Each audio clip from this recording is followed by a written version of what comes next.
Assalamualaikum warahmatullahi wabarakatuh.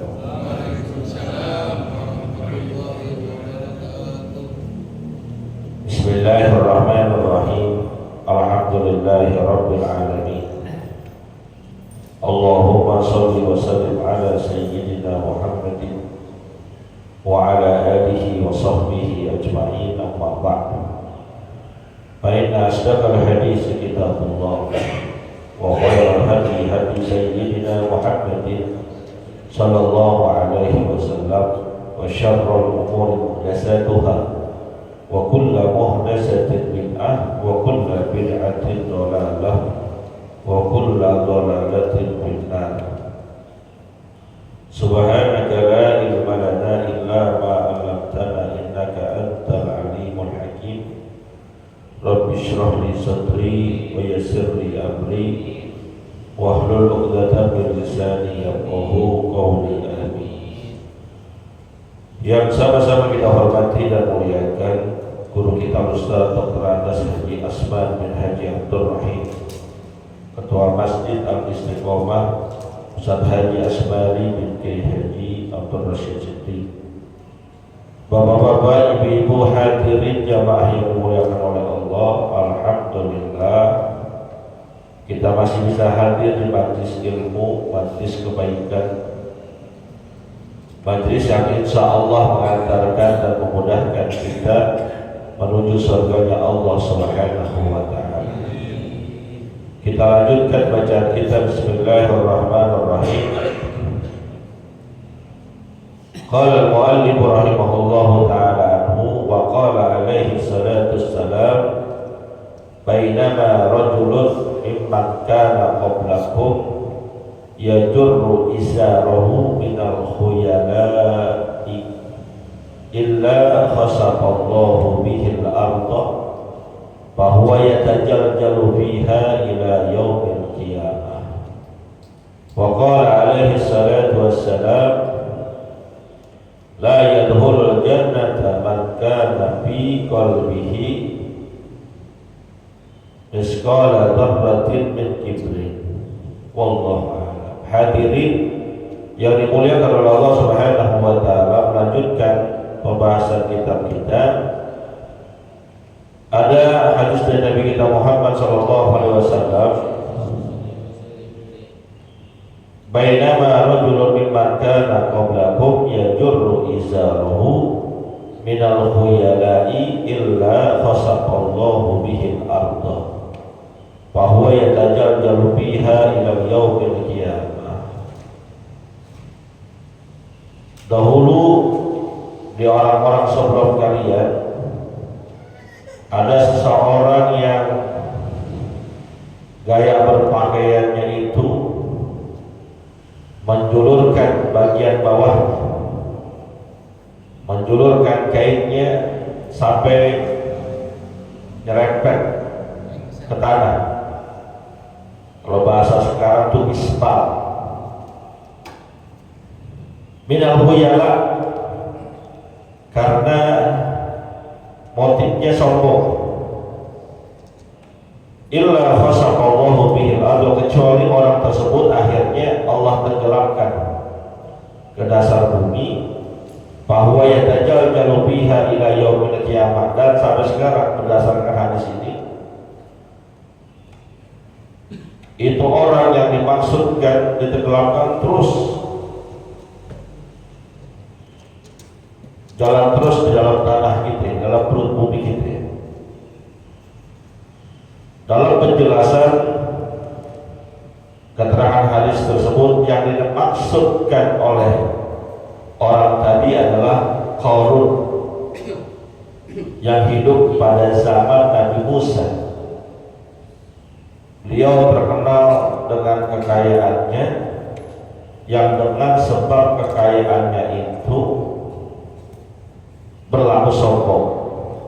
Salah satu ciri kesombongannya itu, beliau kalau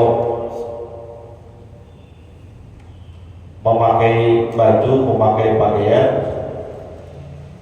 yajurru izarahu, bagian bawah pakaiannya itu nyengsel, apa ya bahasanya, lewati mata kaki, lewati kaki, bahkan sampai kena lantai yang diinjak. Ya kayak orang kedodoran, kayak orang kepanjangan baju, tapi dia berbuat seperti itu sebagai simbol huyala, simbol kesombongan. Makanya saran saya nih, mohon maaf dah, kalau kita mau nikahin anak kerabat tuh kadang-kadang yang perempuan tuh baju belakangnya panjang banget tuh sampai dipegangin. Saran saya cari model yang lain, walaupun saya nggak berani bilang itu bagian dari huyala, tapi lebih baik cari model lain yang nggak ada model panjangnya begitu. Kalau yang perempuan kan rata-rata begitu ya, kalau nggak dipegangnya tuh nyengser terus tuh di lantai. Kalau bisa cari model yang lain.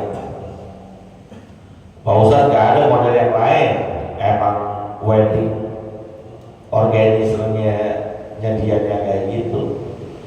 Ya udah, kalau nggak ada, hilangkan sifat sombongnya. Kenapa? Karena berkaitan dengan menjulurkan pakaian, wabil khusus untuk laki-laki, itu ada bab fikih tentang isbal, larangan untuk menurunkan kain kita, gamis kita, larangan untuk menjulurkan kain kita, gamis kita sampai di bawah mata kaki dengan sebab khuyala, dengan sebab sombong. Maka dalam hal ini ada sekelompok ulama, ini jadi ilmu nih, tolong catat, tolong ingat sehingga kita nggak mudah menyalahkan orang lain. Ada sekelompok ulama, sekelompok saudara-saudara kita yang mengharapkan secara mutlak memakai kain, termasuk memakai celana apabila lewat mata kaki. Maka mohon maaf, pakaian mereka rata-rata di atas mata kaki, di atas, bahkan ada yang sampai betis, mau kainnya mau celananya. Karena ada hadis yang jadi patokan mereka itu, sesuatu yang di bawah mata kaki pindah, tepatnya di belakang. Maka mereka mengharapkan cara berpakaian kita, cara pakai sarung kita kan rata-rata di bawah mata kaki atau pas mata kaki. Itu mereka mengharapkan. Ya kalau kita bilang kelompok celana cingkrang, ya nggak apa-apa, mereka berpendapat seperti itu, nggak tahu. Memang teks hadisnya, kalau memahami secara teks begitu pemahamannya, nggak boleh di bawah mata kaki, harus di atas mata kaki, mutlak mereka. Haram aja udah, mau buat sholat ataupun di luar sholat haram. Jadi kalau mereka seperti itu maklumi, karena memang dasar hadis tekstualnya seperti itu. Namun pendapat ulama yang lain mengatakan yang haram itu bukan ukuran celananya ataupun kainnya, bukan di bawah mata kakinya, tapi urusannya itu adalah huyala. Kalau ada sifat kesombongan, karena salah satu ciri kesombongan zaman itu adalah menjulurkan kainnya, pakaiannya sampai di bawah mata kaki. Ini yang kita pegang pendapatnya seperti itu. Nggak apa-apa di bawah mata kaki, asal enggak sombong, walaupun sebaiknya di atas mata kaki. Yang kedua, sebaiknya di atas mata kaki, mendapatkan kesunahannya. Bahkan dalam riwayat hadis kita temukan nisfusa sampai setengah betis. Berarti kan tinggi banget. Jadi mohon maaf, kita juga harus bertoleran. Mereka yang pakai celananya atau sarungnya di atas mata kaki, jangan hina kita, jangan mandang sebelah mata buat kita. Mentang-mentang kita pakai sarungnya di bawah mata kaki udah lihat neraka tuh. Pun sebaliknya kita juga jangan menghina mereka, makanya sampai setengah betis. Apa pakai celana kayak gitu, pakai sarung kayak gitu, kayak orang kebanjiran, nggak boleh. Itulah perlunya toleransi dan pengertian. Mohon maaf, dengan yang selain agama kita bisa toleransi. Mereka berhari raya, kita kakatai, kita hormati. Mereka menjalankan syariat agamanya, kita gak hina, kita gak katain dan juga gak gangguin. Kenapa dengan yang sesama saudara muslimnya kita rada usir, jelek-jelekin, menghina? Pakai sarung segitu, kurang bahan kali. Pakai celana segitu, celana adiknya kali. Jangan.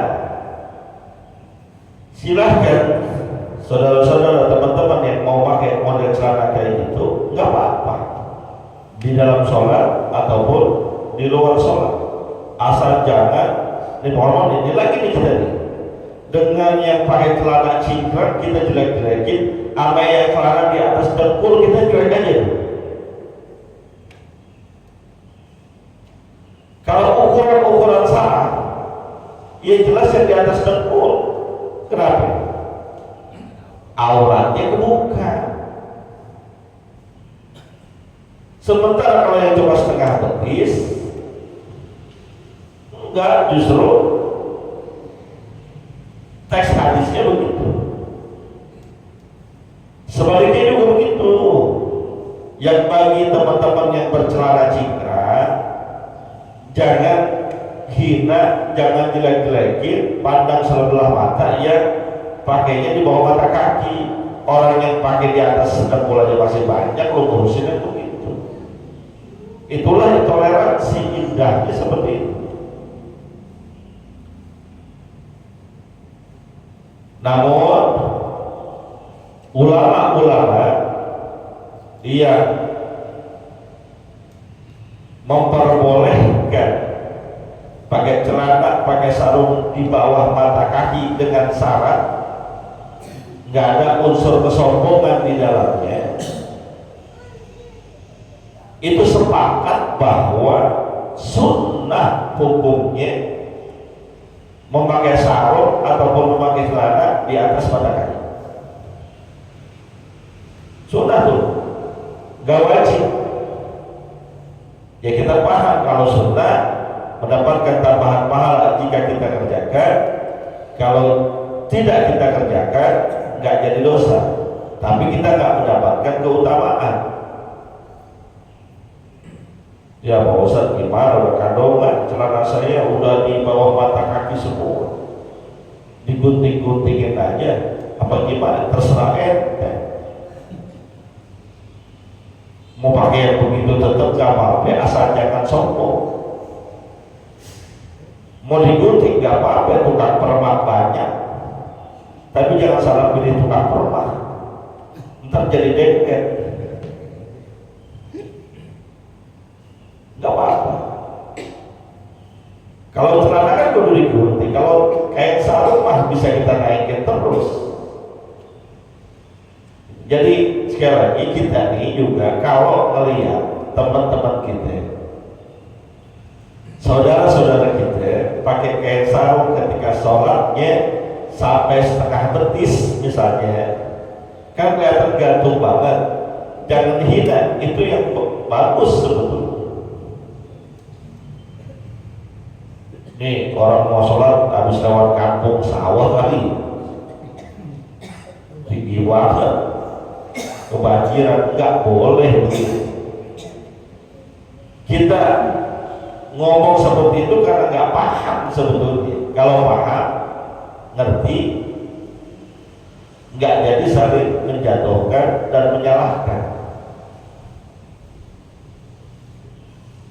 Itulah fungsinya kita hadir di majelis ilmu. Satu,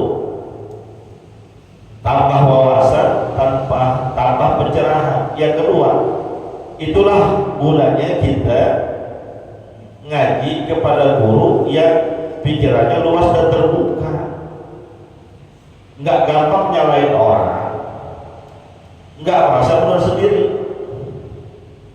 Orang itu semakin berilmu selalu semakin tawadhu, tunduk. Beda, dia bodoh apa? Masing-masing punya argumentasi. Kalau ada dalil yang mau begini lah, emang ulama-ulama kita nggak ada yang paham dalil? Lebih paham mereka daripada kita. Jangan-jangan mereka nggak tahu ada dalil ini. Ente belum lahir, mereka udah hafal tuh dalil. Kadang ada orang nih, mohon maaf begitu tuh, cara ngajinya salah, gurunya nggak tepat menjelaskan, sehingga beranggapan bahwa ulama-ulama kita terdahulu mungkin belum ketemu ini dalil. La haula wala quwwata illa billah.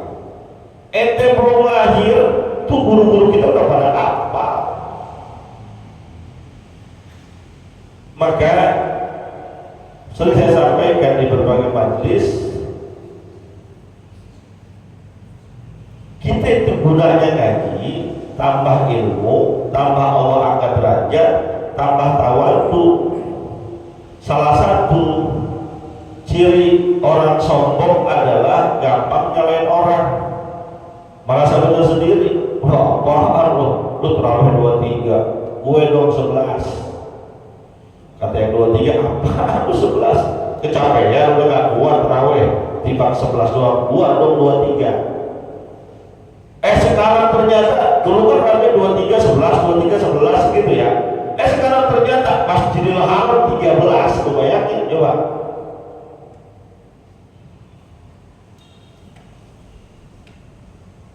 Yang satu 23, yang satu 11. Sekarang Masjidil Haram 13 kalau mau penjajah. Ayo coba pada mau berantem bagaimana? Nggak usah berantem sama beginian, nggak usah fokus sama perbedaan, jalanin aja udah. Ngaji banyak-banyak cuma ngurusin perbedaan doang, mendingan nggak usah ngaji. Lu jadi orang bodoh, jadi orang goblok, tapi antem. Ngaji jauh-jauh cuma disalah, dipindah, nggak benar, disalah, ditahayul. Allahu Akbar, la haula wala quwwata illa billah. Kalau yang disalahinya benar-benar salah nggak masalah.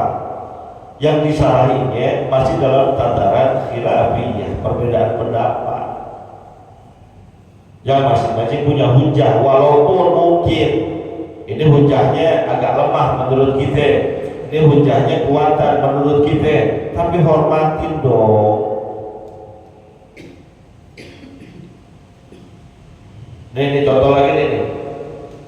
Kemarin awal puasa, yang ini bilangnya Rabu, yang ini sesuai pemerintah Kamis. Udah gak usah udah ribut. Orang puasanya sama dari subuh sampai maghrib sama nggak puasanya? Sama. Buka puasanya juga sama, pakai korma sama gorengan, iya kan? Mau yang puasanya Rabu, puasanya Kamis, tetap aja buka puasanya maghrib kan? Sama maghrib. Pakai gorengan ya. Rata-rata orang Indonesia buka puasa pakai gorengan, betul kan? Korma sunnah, gorengan tuh kita hampir rata-rata bisa yakin banget ditanya di ujung-ujung korma sunnah, gorengan. Lu coba nih keluar jam 4 sore jalan Bangkaraya, yang dicari apa? Gorengan tahu, gorengan tempe, risol bihun, risol sayur, lontong sama bihun. Itu kan yang dicari. Mana dia nyari korma? Udah gak usah diributin. Entar di lebaran potensinya juga bisa sama, karena yang satu udah mengumumkan juga hari tanggal 20, di tanggal 21, prediksinya memang 21. Itu prediksinya 21. Gak usah ribut ya, biarin aja. Karena memang ada beberapa landasan yang berbeda yang membuat keputusannya berbeda. Kalau bicaranya standar hukum, saya bilangin nih ya, saya nggak nyalahin. Cuma bicaranya standar hukum yang berhak memutuskan kapan puasa dan kapan lebaran pemerintah, bukan ormas, bukan perorangan, bukan pribadi. Ormas, perorangan ataupun pribadi fungsinya cuma ngasih tahu doang. Menurut data empirik dan hitungan-hitungan, menurut saya sekian. Ini laporan Kementerian Agama, dan ini sudah kemungkinan terjadi hilal. Kata yang satu, hitungan-hitungan kami juga sama, hitungannya sama, enggak beda, sama hitungannya. Cuma yang satu berdasarkan hitungan murni berarti udah ada hilal, yang satu setelah dihitung kudu dilihat, begitu doang bedanya. Kalau setelah dihitung ada, kemudian dilihat gak ada, maka keputusannya gak ada, begitu doang. Terus kamu jadi pada berantem, kenapa jadi pada main salah-salahan? Itu yang begitu udah tinggalin. Dilaporkan ke pemerintah, dalam hal ini Kementerian Agama, diputuskan melalui sidang isbat. Apa sih artinya sidang isbat? Sidang penetapan. Dikumpulin semua ormas, dikumpulin semua laporan seluruh Indonesia. Tahun ini kalau lebih 97 titik penglihatan hilal.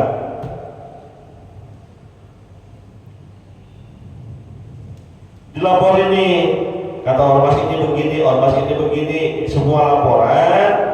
Terus pembuktian hilal laporan dicatat, diresum.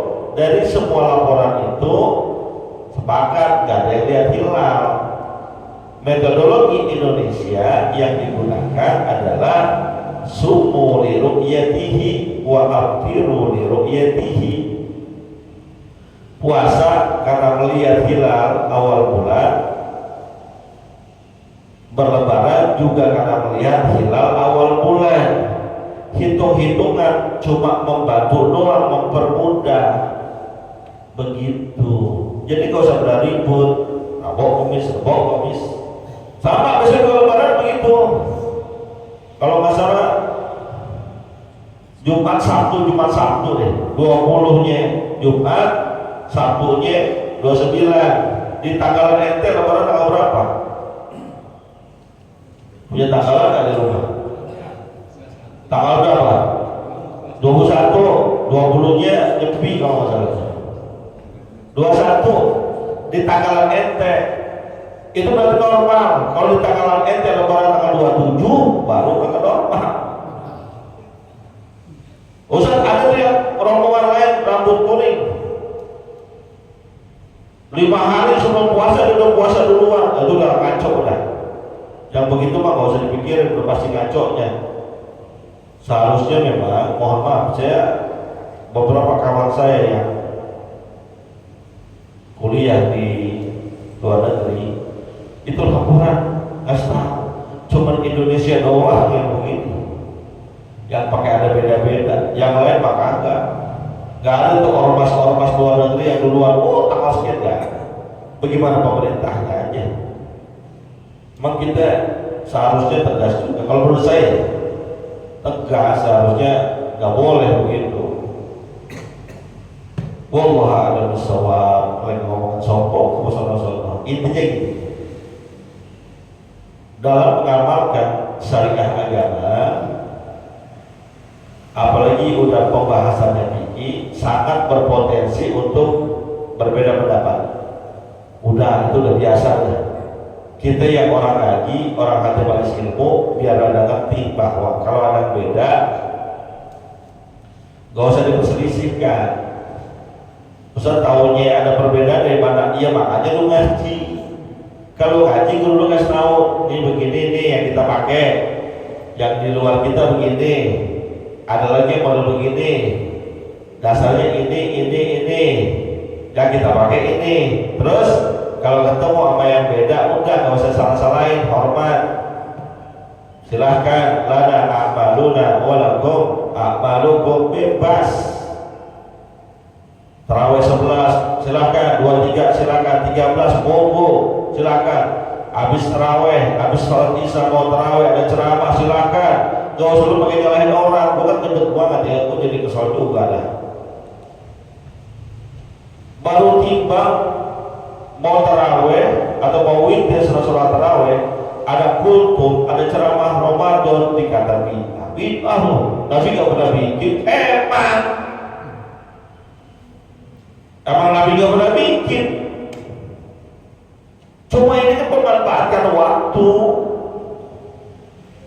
Lu habis sholat tarawih, makan sate boleh gak?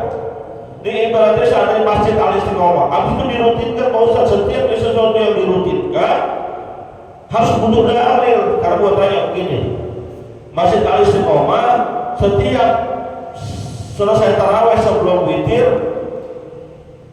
bagi-bagi makanan, habis witir bagi-bagi duit. Tiap bulan Ramadan, boleh gak begitu? Ngapa kayak gitu lu gak bilang bid'ah? Boleh. Kalau lubir dimana sampai Solo, sampai Alimah.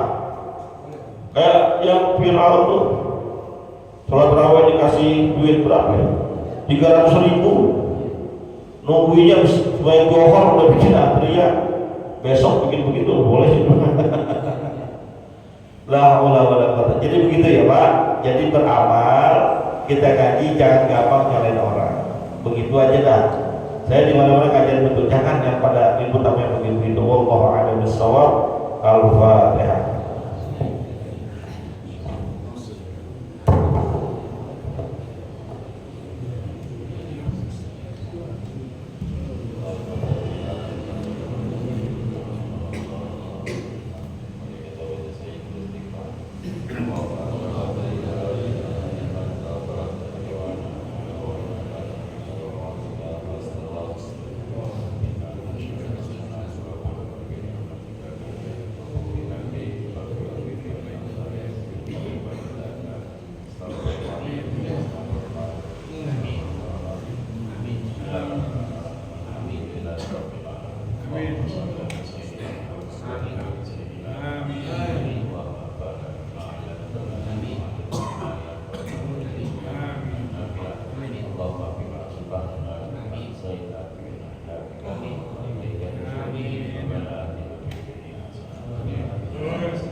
Amin.